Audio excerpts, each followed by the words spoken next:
Honda became the new king of motorcycle road racing on March 15, 1970 by winning the world's most important race, the Daytona 200.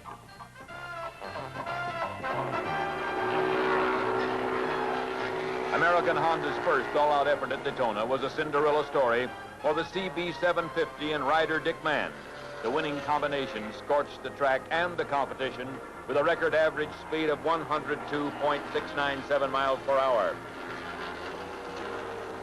The greatest names in motorcycle racing and especially prepared machines from throughout the world were left in the Honda's exhaust stream.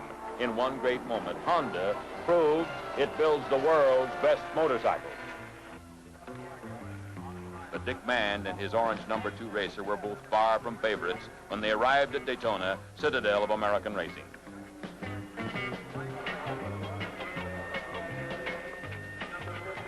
American Honda had never made an all-out assault on the 200, and victory here had always eluded Mann, who had won almost every other championship to become the sport's leading active rider. Mann was the Grand National Champion of the American Motorcycle Association one year, was placed in the top 10 rankings 15 times. 3 times, Mann had settled for second place here. Mann knew he would be in the race just 2 weeks before his motorcycle was wheeled out of the Honda garage on race day. American Honda's 11th hour entry had stunned the motorcycle racing world.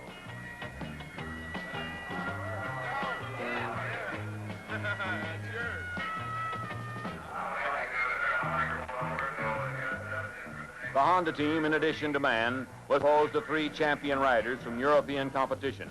Tommy Robb of Belfast, Northern Ireland, on the number 28 bike, Ralph Bryans of Ayr, Scotland, on number 12, Bill Smith of London on number 36. 3 American Honda team bikes were listed on the starting grid. Mann had qualified 4th fastest at 152.827 miles per hour for a spot on the front row. Robb was back in the field in the 32nd position. Bryans had escaped injury during a mishap in practice and started at the back of the pack. Smith had qualified to start 43rd, but had mechanical difficulty and did not make the grid.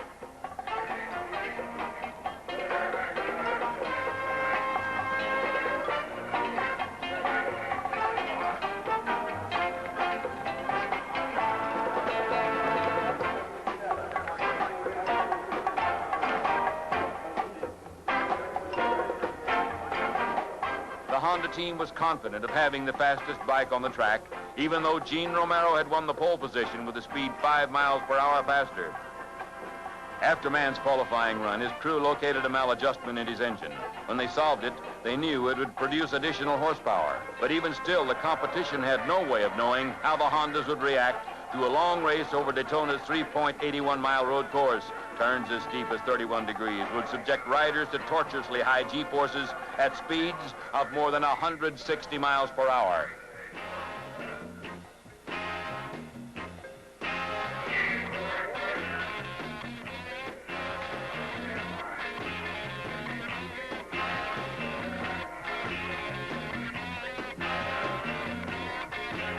Months of intensive preparation had convinced the Honda team that the 750's frame would hold steady at tremendous speeds, that the dual disc brakes would keep their effectiveness, and that the 4-cylinder overhead valve engine would run 200 miles at an almost constant peak of 9,500 RPMs.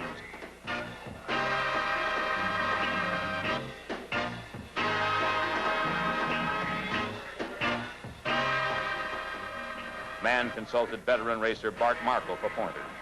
Okay, Marco, out with all the secrets. Gather up. And that's about as much help as you can expect from a competitor.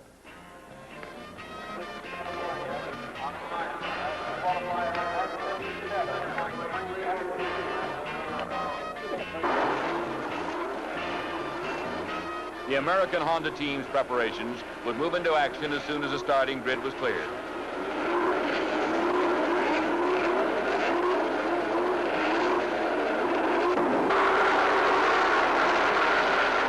They're off and Mann scoots into the lead.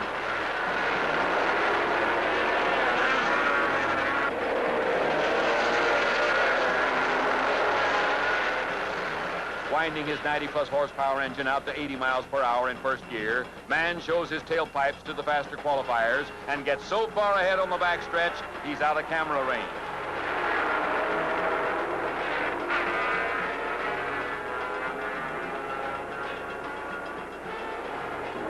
car over the track on the first lap. Mann built up an incredible 100-yard lead over his nearest pursuer.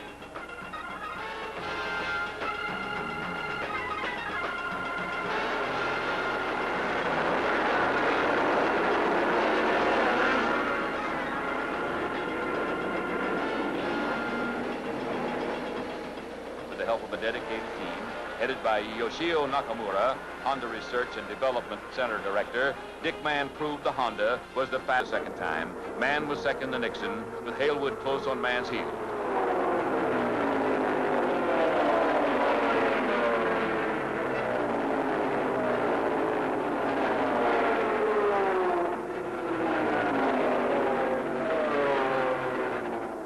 Here, Halewood edged by for the second spot.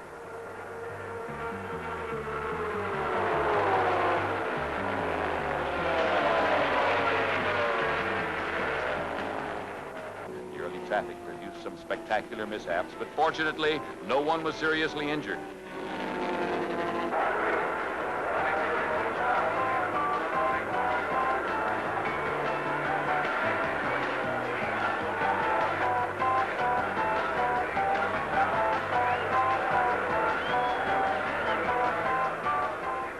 By the 30th lap, Mann had regained the lead after a series of mechanical failures among the leaders. Mann's early strategy had paid off. Halewood on his BSA was forced out with ignition failure on the 9th lap. Two-time defending champion Cal Rayburn blew the engine on his Harley-Davidson on the 26th lap. Ron Grant, who led briefly, was unable to restart his Suzuki because of an engine seizure after running out of gas and refueling. Mann's pit crew had done their part, getting Dick back on the track in 17 seconds while Nixon was still leading.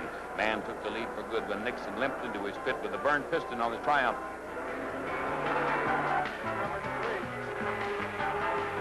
Young Gene Romero was the nearest challenger.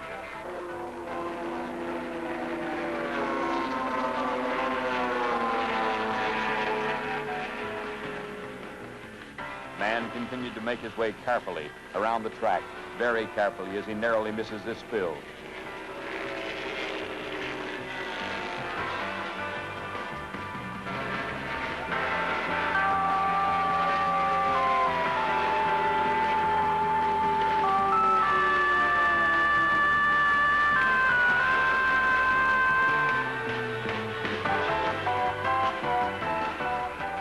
By the time he regained the lead, Mann was Honda's only remaining hope among the team entries. The European riders had been struck with mechanical failures.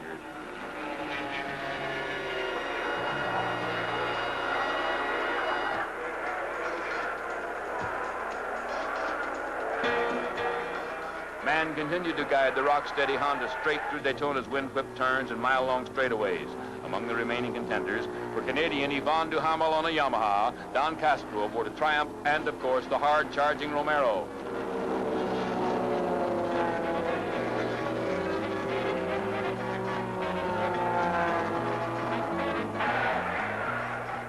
As the leader, Mann had to work harder than ever. At 160 miles per hour, Daytona's slight ripples, caused by the heavy stock cars, can jar a rider as if his machine has no spring.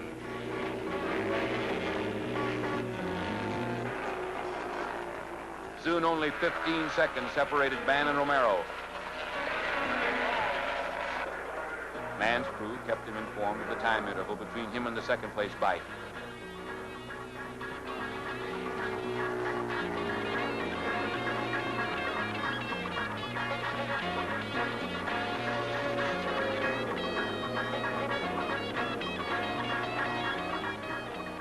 In the late stages, Mann was nursing his lead carefully.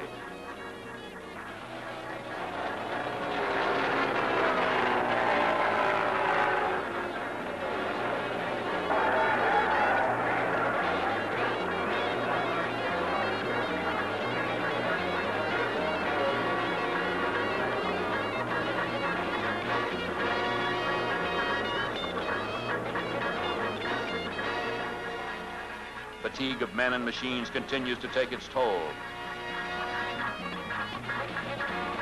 That was a good one to be in front of.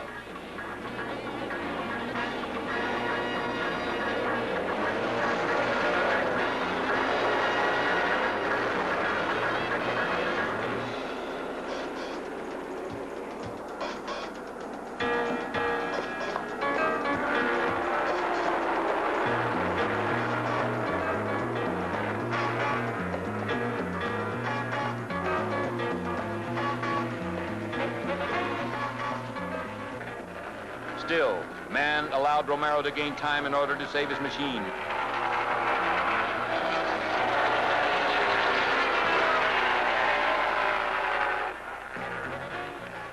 By this time, the leaders had lapped almost every other competitor.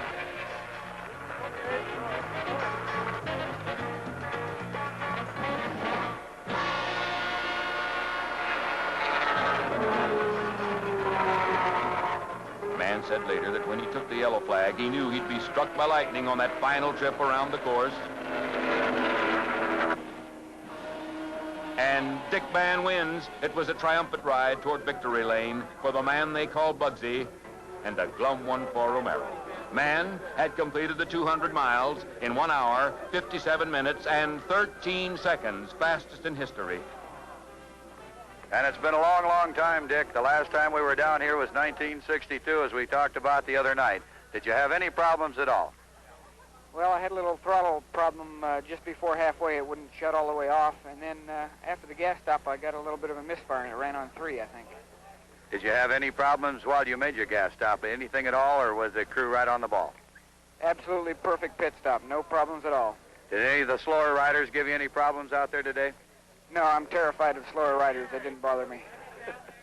Well, Dick, congratulations to you and at 101 points. And I know, what can we say, but the choice to ride the new Honda 4 was certainly a wise one.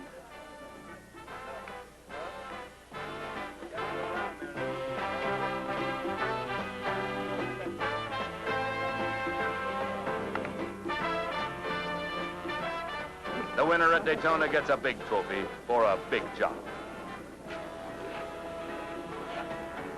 The Honda team of engineers and crew members was ecstatic as Mann accepted Romero's congratulations and Yoshio Nakamura adds his personal commendation.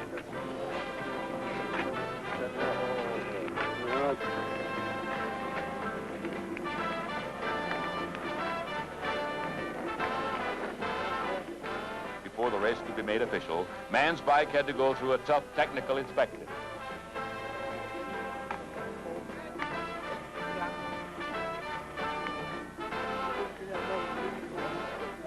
Mann was engulfed by fans and reporters on his walk back to the Honda garage. Among them was Doug Toms, director of the National Highway Safety Bureau. See you at that plane. Okay.